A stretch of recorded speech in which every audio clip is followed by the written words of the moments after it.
I just got these two lifting shoes in. They're pretty similar. So I thought I'd do a quick first impressions video for anyone that's considering just one of these two. I'll start off by saying I've never had a dedicated lifting shoe. This would be my first one.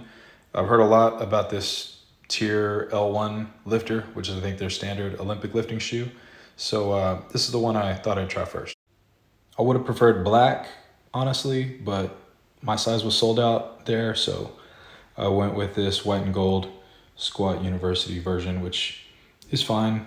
Probably will get dirty, but just using them in the home gym anyway. I saw reviews and lots of people online saying these run small and that you should size up. I'd have to agree with that. I generally wear an 11 in Nike sneakers, and I ordered an 11 in these. It's pretty snug on my right foot, which is a little larger, but should still work, hopefully, with break-in.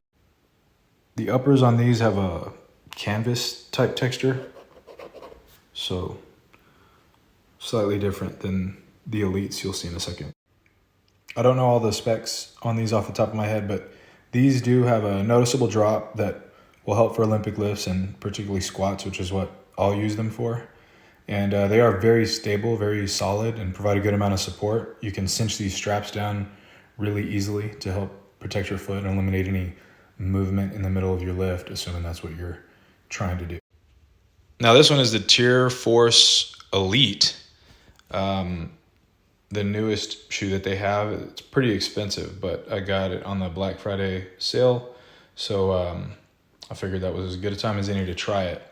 I don't like how these look, if I'm being honest. This chrome, very shiny, reflective, you can probably see me in there.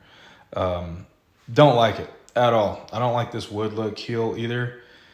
I've heard people calling it wood. It is definitely a plastic of some kind, a composite, not wood, not leather.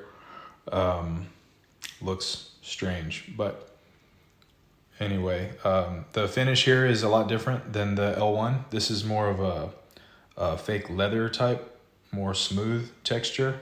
In the close-up here, you can see it looks almost like tumbled. It's not, though. It looks pretty smooth in real life. It's just the close-up. The straps feel more substantial. I wouldn't say it's easier or more difficult to tighten them down, but they feel thicker and sturdier and might give you a little bit more support if that's important to you. The fit on these is nice. The L1s I felt had a really anatomical fit, a pretty wide toe box. I didn't get the extra wide, but I thought they fit great. These are slightly narrower than those in the forefoot. At least that's my first impression. So take that for what you will. I do have to say though that this Elite is a noticeable difference in feel. Number one, you feel that there's a significantly larger drop, not in a bad way, just gets your heels elevated a little bit more, and there's a lot more arch support if that's important to you. I'm flat-footed, but arch support is important to me. It feels a little bit more comfortable. It keeps my foot a little bit more stable in the lift, and so that's something I'm after. There's an argument to be made for kind of the barefoot style as well, but I like to have a mix of both. A supportive shoe as well as a no support, your foot does all the work type shoe. But this is the biggest difference I noticed between the two shoes was the arch support and the drop, and you can notice that immediately. And I use it on a few squats just now, and also very noticeable. In my opinion, the L1 feels like a great shoe, and I'm probably gonna keep that one. But because of the deal I got on the Elite, I'm inclined to keep that one too. I do like the additional support and the additional drop, but I would say if it were full price, I would definitely return it. It just doesn't feel like it's worth that much to me. But if you can get a great deal on it, I would say it's worth having. I wish it wasn't so ugly. The L1 looks a lot better to me, but either way, I think you'll have a great shoe with whichever one you choose.